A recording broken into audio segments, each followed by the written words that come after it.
Very very good evening dear students जैसा कि मैंने आपको कहा था कि इस बैच के अंदर मैं आपको इंग्लिश इस तरीके से सिखाने वाला हूं कि अगर एक बच्चा 0 लेवल का है तो वो भी एग्जाम क्रैक कर सकता है। और वो इंसान जिसने एक बहुत अच्छे लेवल पे ग्रामर पहले सीख रखी है, इंग्लिश सीख रखी है, उसे भी बहुत कुछ सीखने को मिलेगा।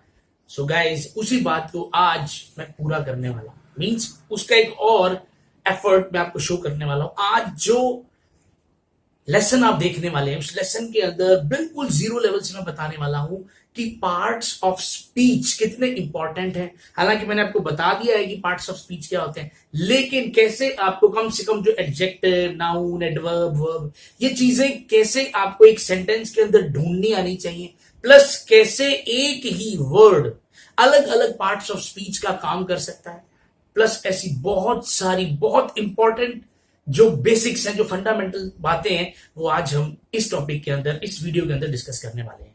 बहुत ध्यान से देखिएगा इस वीडियो को और कोशिश कीजिएगा हर बात को ढंग से समझने की। So guys, without having further edu, let's get started.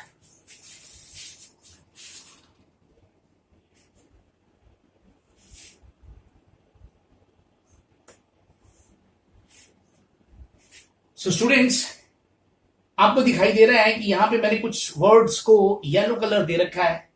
तो आपको अभी अपने मन में आप वीडियो रोक के देखिए, कोशिश कीजिए पहचानने की कि ये जो वर्ड्स आपको यहां दिख रहे हैं ये क्या है। ये नाउन है, ये वर्ब है, ये एडजेक्टिव है, ये एडवर्ब है। अब मैं बताता हूं, ये जो बोरिंग है ये एडजेक्टिव है,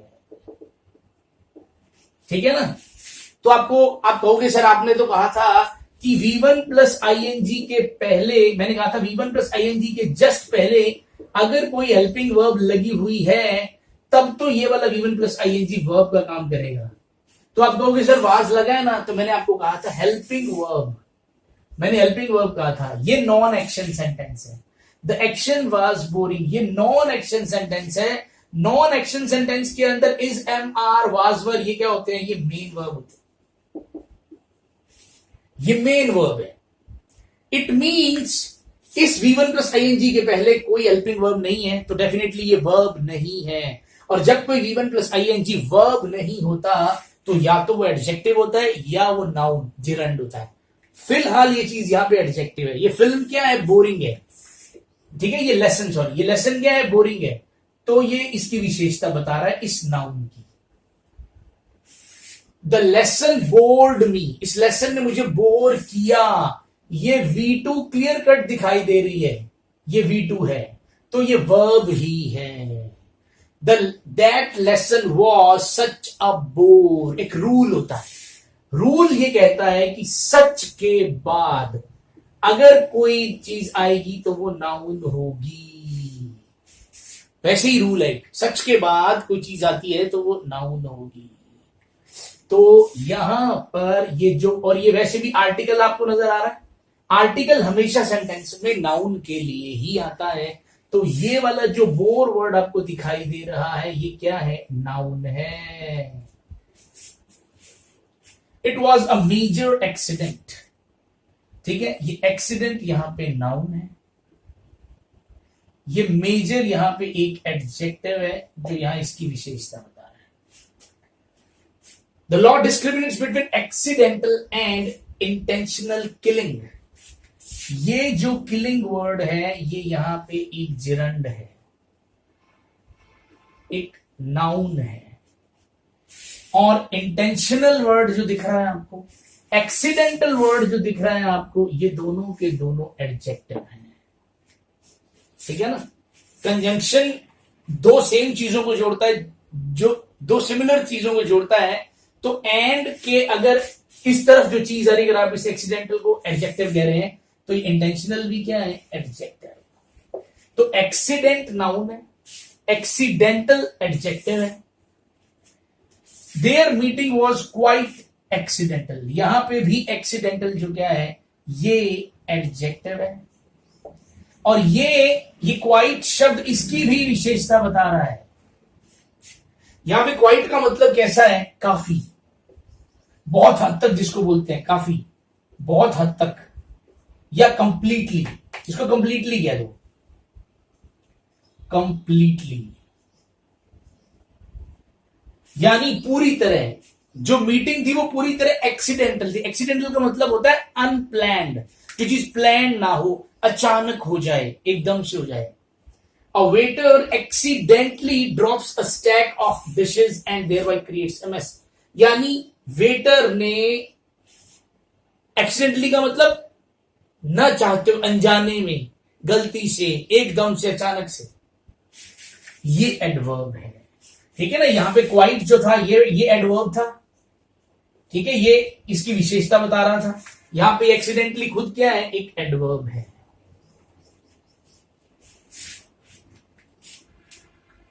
ठीक है, अब ये है सारे इसके मीनिंग्स, ताकि मीनिंग भी जरूरी है और आपको हर चीज बहुत ही अच्छे से समझ आए।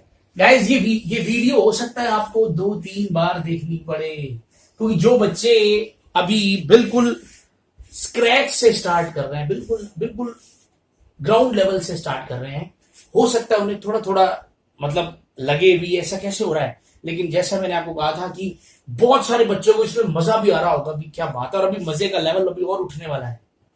ठीक है, तो एक्सीडेंट नाउन है, एक्सीडेंटल एडजेक्टिव होता है, और एक्सीडेंटली एडवर्ब होता है। ठीक है, मीनिंग लिखियो, happening by chance, unexpected, unintentionally. Unintentionally यानी आपकी कोई नियत नहीं थी, आपकी कोई इंटेंशन नहीं थी, इरादा नहीं था। और ये भी क्या है, विदाउट एडवांस प्लानिंग, जो चीज एकदम से अचानक से हो जाए। नेक्स्ट देखिए,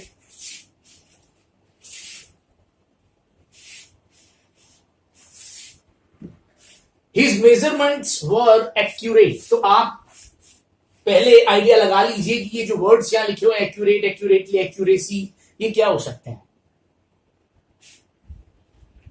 तो एक्यूरेट जो है ये नाउन है। ठीक है, एक्यूरेटली क्या है, एडवर्ब है।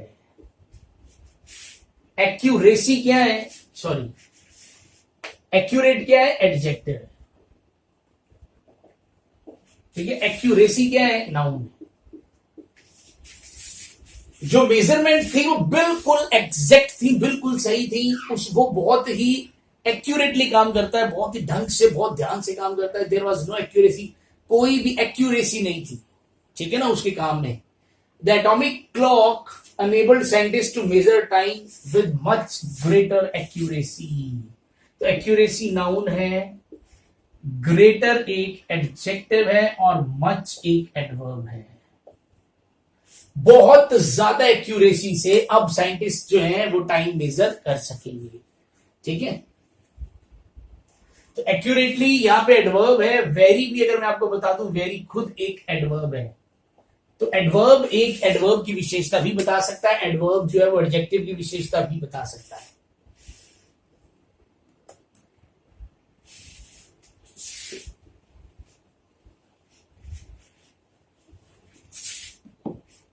तो एक्यूरेट क्या चीज है, प्रिसाइज, एग्जैक्ट।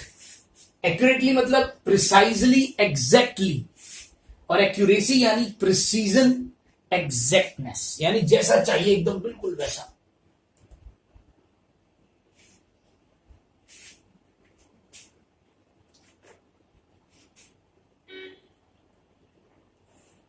ठीक है, वीडियो रोक के आप देख सकते हैं, मन में सोच सकते हैं, और मैं आप बता रहा हूं। Activity noun. ठीक है, एक्टिविटी यानी कोई गतिविधि। गतिविधि कैसी, अनयूजुअल। यूजुअल यानी जो आमतौर पर होती है, और अनयूजुअल यानी जो आमतौर पर नहीं होता। तो ये एडजेक्टिव है, ये चीज एडजेक्टिव है। लॉट्स ऑफ रिक्रिएशनल एक्टिविटीज, ये भी नाउन ही है। स्कूल्स के अंदर बहुत सारी रिक्रिएशनल एक्टिविटीज होती रहती है ना। A disease caused by the inactivity of the liver। Inactivity का मतलब होता है रुकना, निष्क्रियता जिसको बोलते हैं। यानी जब कोई चीज काम नहीं करती तो उसको निष्क्रियता बोला जाता है। ठीक है ना, हिंदी में थोड़ी गड़बड़ हो रही है, अब यहां पे शायद होना चाहिए निष्क्रियता। जब बिल्कुल काम ना कर रहा हो तो बीमारी क्यों हुई, क्योंकि लीवर ने काम करना बंद कर दिया, लीवर के अंदर एक्टिविटी बंद हो गई, इनएक्टिविटी हो गया, लीवर इनएक्टिव हो गया। Most of the weakness was caused by inactivity, क्योंकि जो वीकनेस आपके अंदर आई है वो किस वजह से हुई है? इनएक्टिविटी की वजह से, मतलब आप कोई एक्टिविटी नहीं करते। And having only barely enough food to survive. Barely का मतलब होता है मुश्किल से पर्याप्त भोजन, आप मुश्किल से कुछ भोजन आप खा रहे हो सर्वाइव करने के लिए।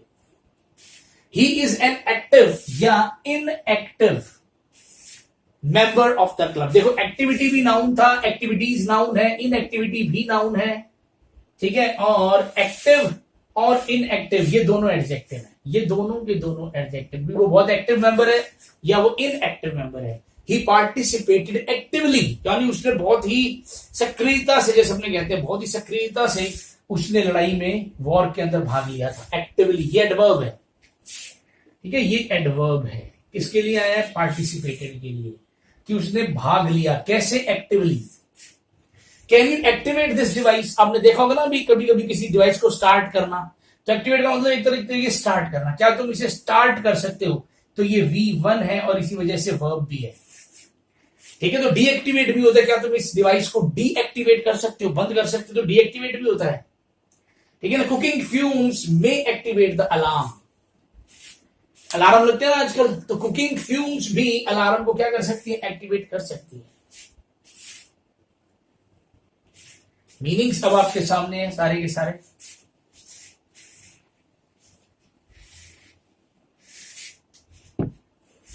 ठीक है, एक्टिविटी नाउन है, गतिविधि, क्रियाकलाप, सक्रियता। इनएक्टिविटी नाउन, इसका मतलब आप आलस्य, निष्क्रियता। एक्टिव का मतलब जो बंदा सक्रिय है, कोई इफेक्ट प्रोड्यूस कर रहा है। इनएक्टिव का मतलब बिल्कुल फिजिकली मेंटली कुछ नहीं कर रहा है कोई, एक्टिवली यानी सक्रियता से। एक्टिवेट का मतलब किसी चीज को मोशन में लाना, इनिशिएट करना। डीएक्टिवेट का मतलब किसी चीज को बिल्कुल बंद कर देना, इनएक्टिव कर देना। करिए कोशिश सोचने की, ये क्या चीज, ये क्या हो सकता है, ये कौन से पार्ट्स ऑफ स्पीच हैं।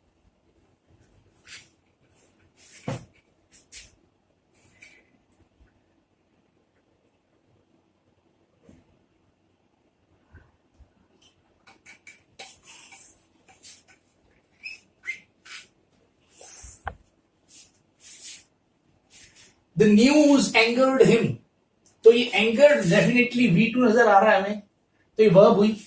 न्यूज ने उसको गुस्सा दिला दिया। ही एंगर्स इजीली, यानी वो गुस्से में आ जाता है, ये V1 प्लस S है, उसको गुस्सा आ जाता है जल्दी। इनसाइड, अंदर, he was burning with anger, यहां पे ये एंगर नाउन है यानी क्रोध। At her indifferent behavior and then he went out of the room in anger, ये भी क्या है? क्रोध, ये भी नाउन ही है। फिर वो कमरे से बाहर चला गया गुस्से में। यू स्टिल, एक सेकेंड, यहां पे एक चीज मिस हो गई। Are you still angry with me, क्या तुम अभी भी मुझसे नाराज हो? तो ये जो एंग्री है ये एडजेक्टिव है, ठीक है। It is evident from your face that you are angry, ये तुम्हारे फेस से क्लियर कट पता लग रहा है कि तुम अभी भी क्या हो? गुस्से में हो। I dislike his angry looks, यहां पे भी एंग्री क्या है? एडजेक्टिव है।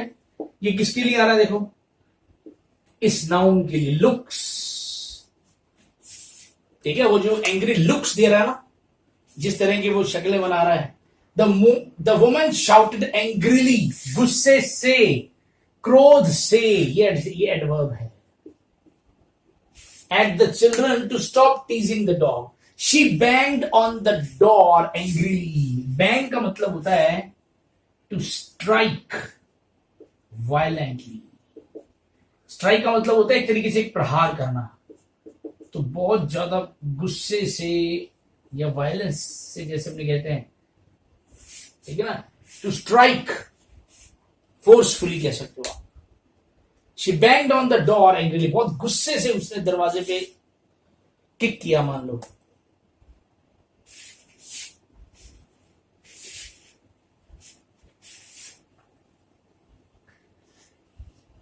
मैं आपको एक फाइल भी सेंड कर रहा हूं, आपको एक फाइल भी मिल जाएगी, ठीक है ना। और वो फाइल आप डाउनलोड भी कर सकते हो, तो वो आपको टेलीग्राम ग्रुप से मिल जाएगी फाइल। नाउन एडजेक्टिव एडवर्ब उसका नाम है, आप सर्च में जाओगे मिल जाएगी। उसमें ऐसे बहुत सारे वर्ड्स दे रखे हैं। सेंटेंसेस आपको खुद बनाने पड़ेंगे। अगर आप कुछ सीखना चाहते हो तो नेट से बहुत सारे सेंटेंस मिल जाते हैं, लेकिन अगर आप उस शीट को देखेंगे तो आपको मजा आ जाएगा और आपकी बहुत सारी कंफ्यूजन जो है ना वो दूर हो जाएगी। ठीक है, तो एंगर दिख रहा है आपको, गुस्सा, क्रोध। देखो स्पेलिंग में कोई फर्क नहीं है। एंगर वर्ब भी हो सकता है, एंगर नाउन भी हो सकता है, और एंग्री क्रोधित, और एंग्रीली गुस्से में या गुस्से से।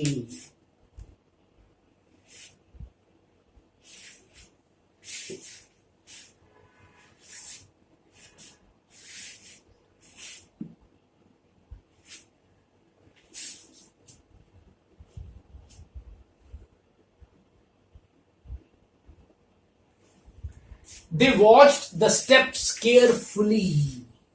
ये एक एडवर्ब है। ठीक है ना, आपको पता है एडवर्ब किसका आंसर देता है? कैसे का। उन्होंने स्टेप्स को कैसे देखा? केयरफुली देखा, तो वॉच के लिए आ रहा है।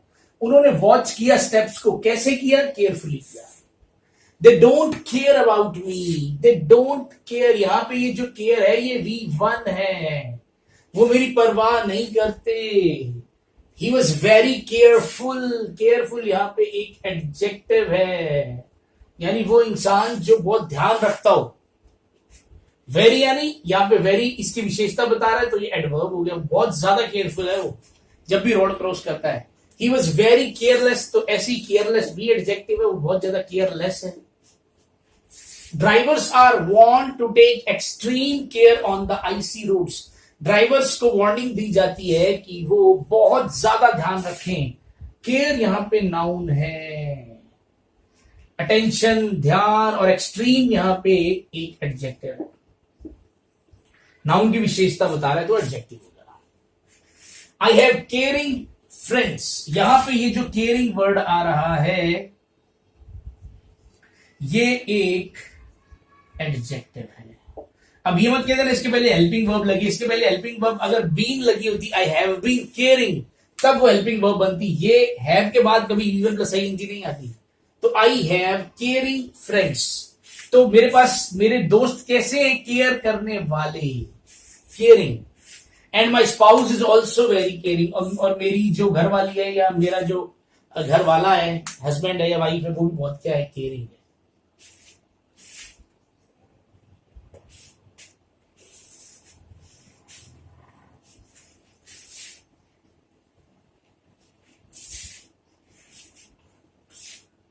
तो केयर का मतलब देख लीजिए, ध्यान, देखभाल, सावधानी, चिंता।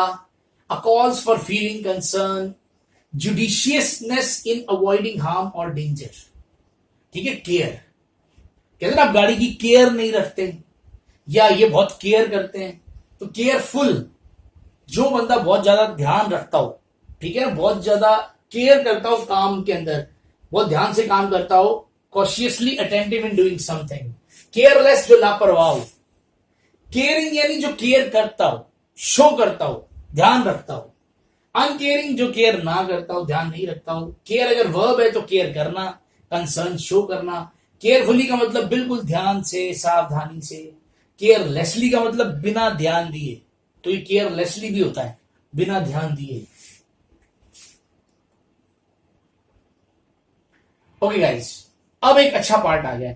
अब आपको खुद को चेक करना है कि यहां पे ये चीजें क्या है। मतलब वैसे तो पहले भी आप खुद ही चेक कर रहे थे, अब आपको फिर से एक बार देखना है कि ये जो हाईलाइटेड वर्ड्स हैं ये कौन सा पार्ट्स ऑफ स्पीच है।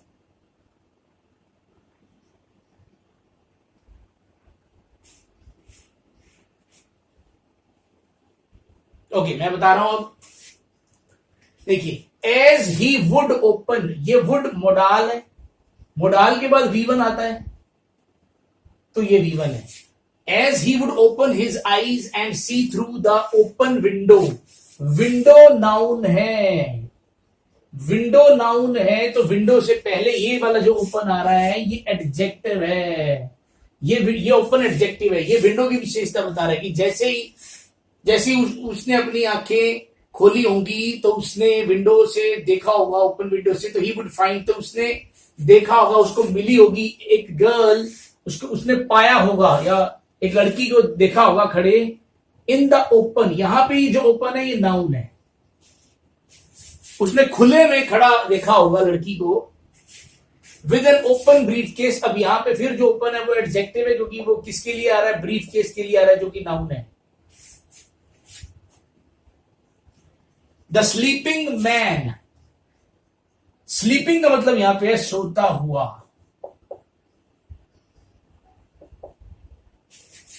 या सोते हुए कह दो। जो सोते हुए आदमी ने सोते हुए आदमी ने अपने सपने में देखा कि एक डॉक्टर जो है वो उसे बता रहा है कि sleeping at right time is very important. सही टाइम पे सोना। यहां पे ये जो स्लीपिंग वर्ड आ रहा था ये इस मैन के लिए आ रहा था, तो मैन नाउन है, इस वजह से ये वाला स्लीपिंग क्या था, ये एडजेक्टिव था। ठीक है।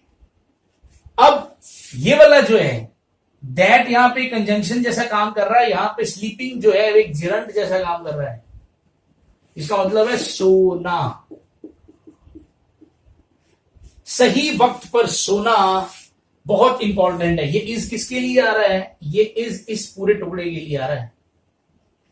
सही वक्त पर सोना, sleeping at right time is very important to have a good sleep. यहां पे ये जो स्लीप आ रहा है ये नाउन है, जिसका मतलब नींद है बस। और आपको पता है स्लीप जो होता है वो V1 और V2 भी होता है, ये भी आ जाएगा नीचे।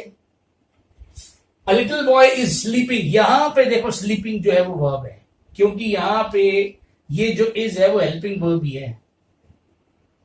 छोटा बच्चा सो रहा है केयरलेसली, अभी भी हमने पढ़ा था केयरलेसली, बिना किसी चीज की परवाह किए। ही स्लेप्ट वेरी लेट, यहां पे ये जो स्लेप्ट है ये V2 है, और V3 भी इसी को बोलते हैं, पर अभी V2 ही है ये। दे वर ऑल asleep, देखो अब ये जो asleep है ये एडजेक्टिव है। asleep का मतलब जो सो रहा हो, सब सो रहे थे when the phone rang।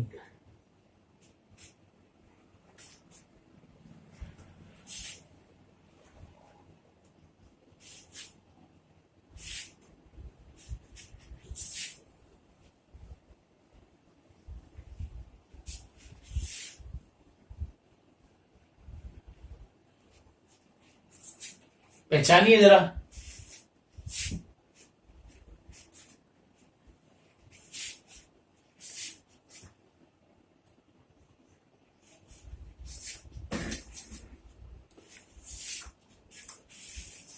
चलो मैं बता रहा हूं। बॉडीज डिमांड, ये नाउन है यहां पे। ठीक है ना। जब भी आप कोई अपोस्ट्रोफे वाला वर्ड देखते हैं, जैसे राम के ऊपर आपने ये अपोस्ट्रोफे लगा देखा, जब भी ऐसा कोई वर्ड देखते हैं ना उसके जस्ट बाद नाउन का आना कंपलसरी होता है। या जब भी आप ऐसा कोई वर्ड देखते हैं ना, माई, हिज, हर, इसके बाद भी नाउन का आना कंपलसरी होता है। ठीक है। तो यहां पे अपोस्ट्रोफे वाला शब्द आ रहा है बॉडीज, बॉडीज के बाद ये जो डिमांड आ रहा है नाउन है। Bodies demand for oxygen increase during strenuous exercise, यानी बॉडी की जो डिमांड होती है ऑक्सीजन की बहुत ज्यादा बढ़ जाती है जब आप बहुत ज्यादा ऐसी एक्सरसाइज करते हैं जिसमें बहुत एनर्जी लगती है। The opposition has demanded, has है और ये V3 है, तो डेफिनेटली वर्ब है। अपोजिशन ने डिमांड की है, एक्सप्लेनेशन की। Cold drinks are in demand, यहां पे ये डिमांड भी क्या है, नाउन है। कोल्ड ड्रिंक्स जो है वो डिमांड में आ जाती है समर के अंदर। Whenever I ask him for my bike, he demands, यहां पे ये जो डिमांड्स है ये V1 प्लस S है। वो जब भी मैं उससे बाइक के बारे में बात करता हूं या मांगता हूं तो वो डिमांड करता है पेमेंट की, पेमेंट ला पहले। My boss makes too many demands, ये डिमांड्स जो है अब ये फिर ये नाउन है। मुझसे, यानी वो मुझसे बहुत सारे डिमांड्स करता है। A recent study reveals that good marriages may protect couples against the stress of demanding jobs. Demanding jobs, jobs एक नाउन है, डिमांडिंग एक एडजेक्टिव है। इस डिमांडिंग का मतलब जनरली होता है जो चीज आपसे बहुत ज्यादा उम्मीद रखे, जो चीज बहुत ज्यादा मांगे। तो आपकी जॉब जो है वो बहुत ज्यादा मांगती है। क्या मांगती है आपसे? आपसे एफर्ट्स मांगती है। My job is quite demanding at times, at times का मतलब कभी कभी। कभी कभी मेरी जॉब जो है वो भी बड़ी डिमांडिंग हो जाती है, यानी मुझे बहुत काम करना पड़ता है। But I really enjoy it, लेकिन मैं एंजॉय करता हूं नॉनदलेस, यानी फिर भी, लेकिन मैं एंजॉय करता हूं फिर भी। ठीक है, फिर भी कहते हैं इसको। देखो फिक्स्ड प्रेपोजिशन के अंदर भी ना कई बार ऐसा सिखाया जाता है कि जब भी आपको डिमांड वर्ड दिख जाए ना उसके बाद फॉर लगेगा, लेकिन डिमांड के बाद फॉर तब लगता है जब डिमांड हो किसी चीज के लिए। तो यहां पे भी डिमांड के बाद आपको फॉर दिख रहा है, देखो ये रहा डिमांड के बाद फॉर, लेकिन गारंटी नहीं कि हर बार डिमांड के बाद आपको फॉर आना ही चाहिए। डिमांड के बाद देखो एक ऑब्जेक्ट आ रहा है, कब, जब डिमांड क्या होती है, एक वर्ब होती है और एक्टिव वॉइस में होता है सेंटेंस, ठीक है। अब यहां पे डिमांड है तो ये जो डिमांड है यहां इसके बाद तो फॉर नहीं है, यहां पे तो इन आ रहा है, क्योंकि यहां पे के लिए वाली बात ही नहीं आ रही। वो कह रहे हैं कि कोल्ड ड्रिंक्स डिमांड में हो जाती है, तो के लिए वाली कोई बात ही नहीं आ रही यहां पे। तो फिक्स प्रेपोजिशंस को भी आपने जब भी याद करना है, आंखें खोल के याद करना है कि वो कॉन्टेक्स्ट क्या है जब एक प्रेपोजिशन किसी वर्ड के साथ फिक्स्ड हो जाती है। तो आपने उस बात को याद रखना है कि किस केस के अंदर ये वाली प्रेपोजिशन इस वर्ड के साथ फिक्स्ड हो जाती है, तब वो चीज कहलाती है फिक्स्ड प्रेपोजिशन।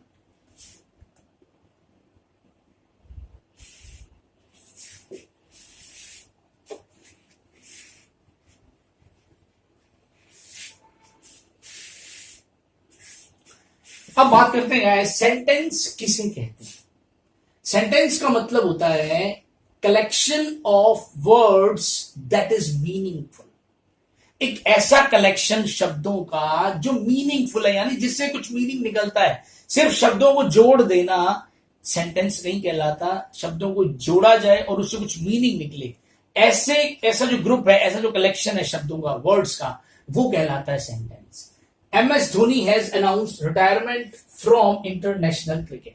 MS धोनी ने रिटायरमेंट की अनाउंसमेंट कर दी है कि वो रिटायरमेंट ले रहे हैं इंटरनेशनल क्रिकेट से। तो यहां पे ये जो आपको कहानी दिखाई दे रही है, इसके अंदर हमारे पास MS धोनी एक सब्जेक्ट है, ठीक है, और ये जो जितनी भी चीज दे रखी है ये इंफॉर्मेशन, ये सब्जेक्ट के बारे में एक इंफॉर्मेशन दी जा रही है, ठीक है ना। तो इस पूरी की पूरी इंफॉर्मेशन को अपने एक बार प्रेडिकेट बोल रहे हैं। तो मैं आपको बता दूं, हालांकि मैंने जो इससे पहले वीडियो था हमारा उसमें मैंने आपको बताया था कि मैंने प्रेडिकेट को हमेशा सब्जेक्ट से अलग रखा है, वर्ब को अलग रखा है और प्रेडिकेट को अलग रखा है, ठीक है। लेकिन अभी इस केस के अंदर एक बार आप ये मान के चलिए कि सब्जेक्ट के बाद हम बाकी सारे बच्चों को एक बार प्रेडिकेट मान रहे हैं, क्योंकि वो हम इंफॉर्मेशन की बात कर रहे हैं कि सब्जेक्ट के अलावा जो भी कुछ आ रहा है वो सब्जेक्ट के बारे में इंफॉर्मेशन है। तो एक बार अपने इसको प्रेडिकेट मान रहे हैं कि सेंटेंस के अंदर सब्जेक्ट और प्रेडिकेट दो चीजें होती हैं।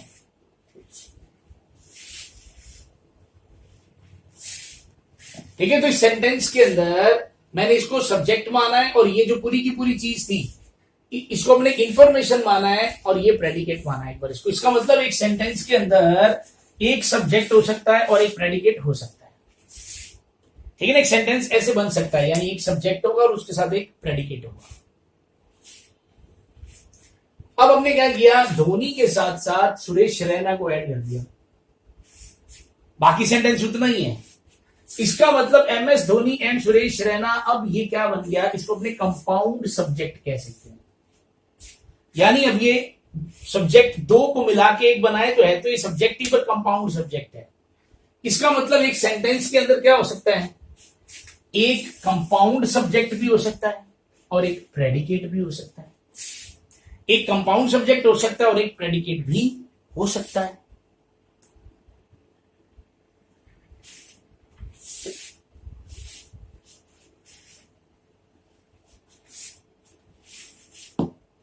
अब देखिए यहां पे हमने सेंटेंस थोड़ा चेंज कर दिया। एक तो हमने लिखा है कि MS Dhoni has announced retirement from international cricket but will continue to play IPL।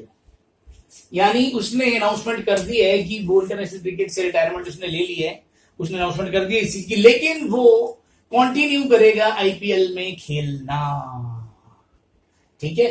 तो MS धोनी जो है वो हमारा सब्जेक्ट है, ये रहा MS धोनी हमारा सब्जेक्ट है।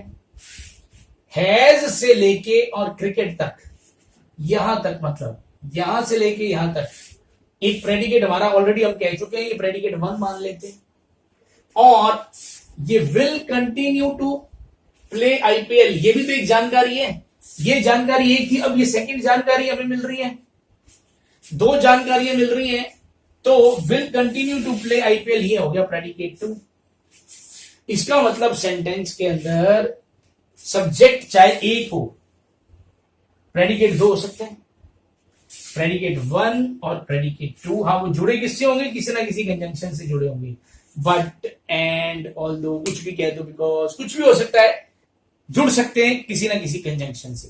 तो अभी तक हमने देखा कि एक सेंटेंस के अंदर एक सब्जेक्ट एक प्रेडिकेट हो सकता है, एक कंपाउंड सब्जेक्ट और एक प्रेडिकेट हो सकता है, फिर एक सब्जेक्ट के साथ दो प्रेडिकेट भी लग सकते हैं। नेक्स्ट देखिए,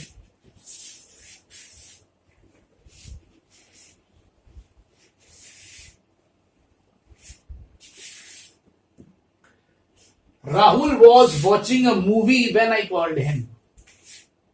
ये राहुल हमारा यहां पे एक सब्जेक्ट है, ठीक है, और वॉज वॉचिंग अ मूवी ये एक उसकी जानकारी दी जा रही है, तो ये प्रेडिकेट हो गया 1, ये सब्जेक्ट 1 है। ये व्हेन यहां पे कंजंक्शन है, ठीक है, ये कंजंक्शन है, और आई यहां पे एक सब्जेक्ट है, और कॉल्ड हिम ये एक और प्रेडिकेट है, तो ये हो गया प्रेडिकेट 2। यानी आई सब्जेक्ट है, कॉल्ड हिम प्रेडिकेट है, तो इसका मतलब इस सेंटेंस के अंदर दो सब्जेक्ट आ गए, दो प्रेडिकेट आ गए, दो सब्जेक्ट आ गए, दो प्रेडिकेट आ गए। नीचे भी देख लो, Mukesh open the house, Mukesh subject है, ओपन द हाउस प्रेडिकेट है। जानकारी है, मुकेश ने घर ओपन किया, व्हेन कंजंक्शन है, जब रितु ने उसे चाबियां दी, जब रितु ने उसे चाबियां दी, तो यहां पे रितु फिर एक सब्जेक्ट है, और ये जो पूरी चीज अब पीछे आ रही है ये प्रेडिकेट 2 हो गया, ये प्रेडिकेट नंबर 2 हो गया। तो इसका मतलब सेंटेंस के अंदर सब्जेक्ट और प्रेडिकेट आ सकता है, फिर कंजंक्शन के बाद सब्जेक्ट और प्रेडिकेट फिर आ सकता है। अब यानी एक सेंटेंस के अंदर एक सब्जेक्ट प्रेडिकेट का पेयर ऐसे भी आ सकता है। और ये हम पहले डिस्कस कर चुके हैं कि एक सब्जेक्ट और एक वर्ब को हम क्लॉज कहते हैं। हम क्या बोलते हैं, क्लॉज। यानी ये जो चीजें भी आपको दिखाई दे रही हैं,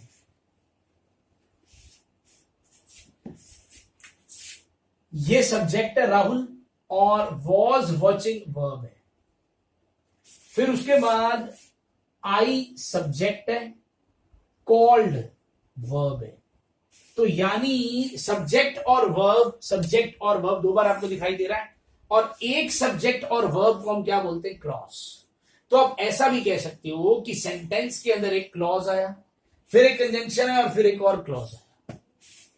तो इसका मतलब सेंटेंस में दो क्लॉज भी आ सकते हैं।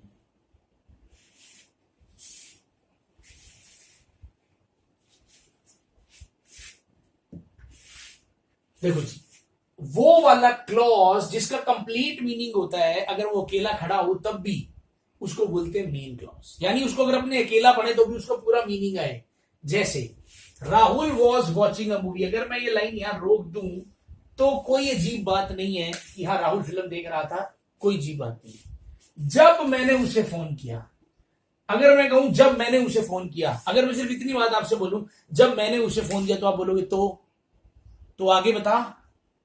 जब मैंने उसे फोन किया, अरे तो आगे तो बोल। इसका मतलब ये चीज, इस अकेली बात से इंफॉर्मेशन क्लियर नहीं आ रही।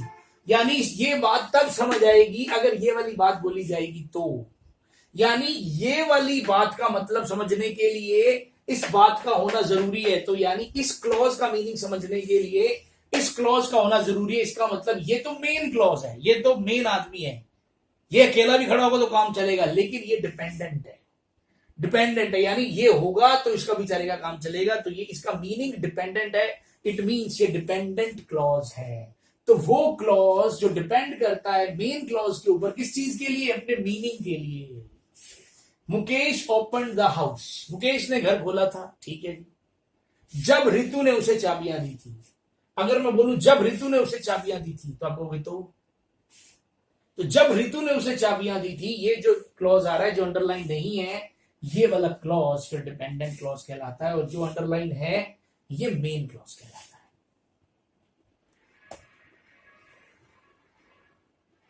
मन में सोचिए कि क्या ये सेंटेंस सही है। चलो जी मैं बता देता हूं, ये सेंटेंस बिल्कुल सही है। अब आप सोचोगे यार 2 बार लाइक लाइक आ रहा है तो गड़बड़ लग रही है ना, अच्छा नहीं लग रहा, फीलिंग नहीं आ रही, मजा नहीं आ रहा। देखो लाइक का मतलब वर्ब भी हो सकता है, क्योंकि जब लाइक आप V1 कहते हो, फिर लाइक्ड जो है वो V2 एंड V3 भी हो सकता है। लेकिन लाइक का मतलब जब होता है ना की तरह, ठीक है ना। अगर मैं कहूं like elephant, hippopotamus is also very big, हाथी की तरह हिप्पोपोटेमस भी बहुत बड़ा होता है। तो की तरह बोलने के लिए, की तरह बोलने के लिए, तो जब लाइक की तरह वाला काम करता है तब ये लाइक क्या बन जाता है, प्रेपोजिशन।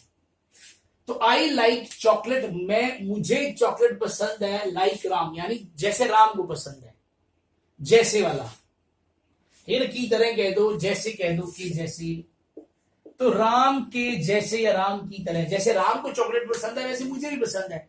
ये सेंटेंस बिल्कुल सही है। ये देखिए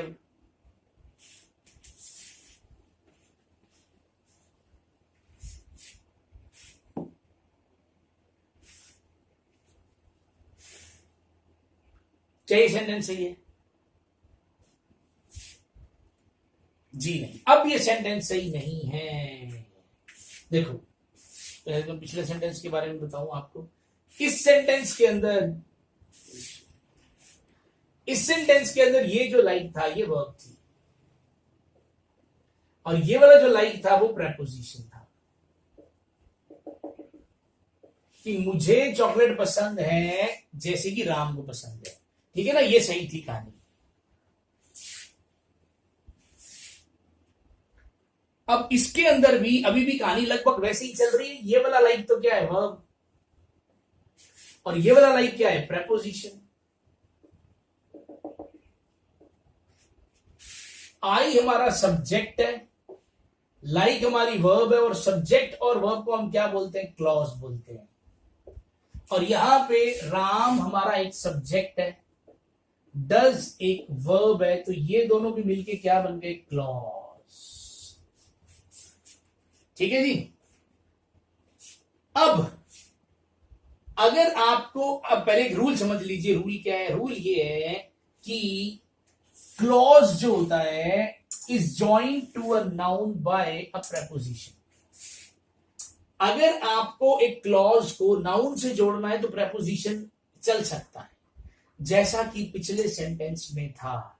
लेकिन अगर आपको 2 क्लॉजेस को जोड़ना है तो कंजंक्शन चाहिए। जैसे अगर मैं कहूं we are going to market, we are going to market, we क्या है, सब्जेक्ट है, आर गोइंग क्या है, वर्ब है। तो इसका मतलब ये हमारे पास एक क्लॉज हो गया। अगर क्लॉज को नाउन से जोड़ना है, मार्केट क्या है, नाउन, तो टू क्या है यहां पे, प्रेपोजिशन। ये सारा कुछ बड़े आराम से आएगा, अभी बड़े आराम से आएगा, अभी तो सिर्फ डिस्कस कर रहा हूं, ऐसा होता है। ये इसके अलग अलग चैप्टर्स हैं सारे, डोंट वरी। मैं क्या बताना चाह रहा हूं कि ये जो इतना तो आपको सबको पता लग गया कि ये सब्जेक्ट है, वर्ब है, ये क्लॉज बन गया। अगर एक क्लॉज को नाउन से जोड़ना हो तो आप प्रेपोजिशन से जोड़ सकते हो, जैसा कि हमने यहां किया भी है। देख लो, यहां पे भी हमने किया, देखो आई सब्जेक्ट, लाइक वर्ब, तो ये क्लॉज हो गया। और ये राम एक नाउन है, तो जब आप इस क्लॉज को नाउन से जोड़ने लगे तो आपने लाइक का इस्तेमाल कर लिया, कोई दिक्कत नहीं थी, सेंटेंस एकदम सही था। लेकिन अब इस केस के अंदर दिक्कत यह है कि अकेला राम नहीं है, यहां पे राम के साथ उन्होंने एक वर्ब और लगा दी, और वर्ब लगा दी जो एक क्लॉज हो गया। तो इतना तो सबको मालूम होगा कि क्लॉज जो कंजंक्शन होता है, जो कंजंक्शन होता है वो 2 सिमिलर चीजों को जोड़ता है। यानी अगर इधर नाउन है तो इधर नाउन चाहिए, इधर वर्ब है तो इधर भी वर्ब चाहिए, इधर सब्जेक्ट है तो इधर भी सब्जेक्ट चाहिए, इधर ऑब्जेक्ट है तो इधर भी ऑब्जेक्ट चाहिए, और अगर इधर क्लॉज है तो इधर भी क्लॉज चाहिए। अब इधर तो क्लॉज है ही, इधर भी क्लॉज है ही, तो जब दो क्लॉज को जोड़ना है तो हमें प्रेपोजिशन नहीं चाहिए, हमें कंजंक्शन चाहिए। हम लाइक की जगह जैसे ही एज लिखेंगे तो एज जो है वो कंजंक्शन और एडवर्ब दोनों की तरह काम कर जाता है, तो क्योंकि वो कंजंक्शन की तरह भी काम कर सकता है, यहां पे एज लगाते ही ये दो क्लॉज को जोड़ देगा। एक क्लॉज ये रहा और एक क्लॉज ये रहा, तो ये दोनों क्लॉज किससे जुड़ जाएंगे? एज से जुड़ सकते हैं, बिल्कुल सही हो जाएगा। तो एक रूल आप याद रख सकते हैं कि आप को कभी भी ऐसा दिखे कि यहां पे कोई प्रेपोजिशन है और प्रेपोजिशन के बाद इधर कोई क्लॉज लगा है, तो समझ लो गलती है। क्लॉज के जस्ट पहले प्रेपोजिशन नहीं आ सकती, क्लॉज के जस्ट पहले प्रेपोजिशन नहीं आ सकती, ठीक है ना। तो दो क्लॉजेस को जोड़ना हो तो कंजंक्शन से जुड़ेंगे, क्लॉज को नाउन से जोड़ना हो तो प्रेपोजिशन से जोड़ा जा सकता है, ठीक है। आराम से देखना, ये सारी स्लाइड्स आपको स्टडी मटेरियल ग्रुप में मिल जाएंगी, डोंट वरी, पर समझो आराम से समझना इस कहानी को। सो डियर स्टूडेंट्स, मुझे पूरी उम्मीद है आज वाले सेशन में भी आपको बहुत मजा आया होगा, कुछ ना कुछ तो नया सीखने को जरूर मिला होगा, और जिन लोगों का बेस अभी कमजोर है उन्हें बहुत कुछ नया सीखने को मिला होगा। So guys, parts of speech से रिलेटेड एक फाइल मैंने अपने टेलीग्राम चैनल पे डाली है, आप वहां से उसको डाउनलोड कर सकते हैं, और वहां आपको बहुत सारे ऐसे ग्रुप मिलेंगे, जैसे अभी मैंने आपको यहां दिखाया एक्टिव, एक्टिवली, एक्टिवेट, ठीक है ना, इनएक्टिव। तो ये इस तरह के आपको ग्रुप मिलेंगे बहुत सारे उस पीडीएफ के अंदर, और आप उनको पढ़ें, उनसे कुछ सेंटेंसेस बनाने की कोशिश करें, तो बहुत इंप्रूवमेंट आएगी और बहुत मजा आएगा। धीरे धीरे क्या है, आपको आदत हो जाएगी, आपको खुद मजा आने लग जाएगा, और आपका दिल करेगा कि ये जो वर्ड मैं पढ़ रहा हूं ये है क्या, ये नाउन है, ये वर्ब है, ये एडजेक्टिव है, ये क्या है जो इस वक्त इस सेंटेंस में आ रहा है। तो धीरे धीरे आपकी क्यूरियोसिटी जो है वो बढ़ने लग जाएगी और मजा आने लग जाएगा, आपको लगेगा यार इंग्लिश इतनी आसान थी क्या। तो इंग्लिश आसान है, ठीक है ना, और आपको पूरी दुनिया की इंग्लिश पढ़ने की जरूरत ही नहीं है, जो मैं पढ़ा रहा हूं बस आप पढ़ते जाइए, इंग्लिश आएगी, 100% आएगी, ठीक है। होमवर्क करते रहिए, प्रैक्टिस शीट्स करते रहिए, जो टेस्ट या मॉक टेस्ट आपके पास आ रहे हैं उन्हें भी करते रहिए, जो डेली होमवर्क मैं आपको देता जा रहा हूं वो भी करते रहिए, डेफिनेटली सब कुछ इंप्रूव होगा और मजा आएगा। बाय बाय गाइस, मिलते हैं नेक्स्ट।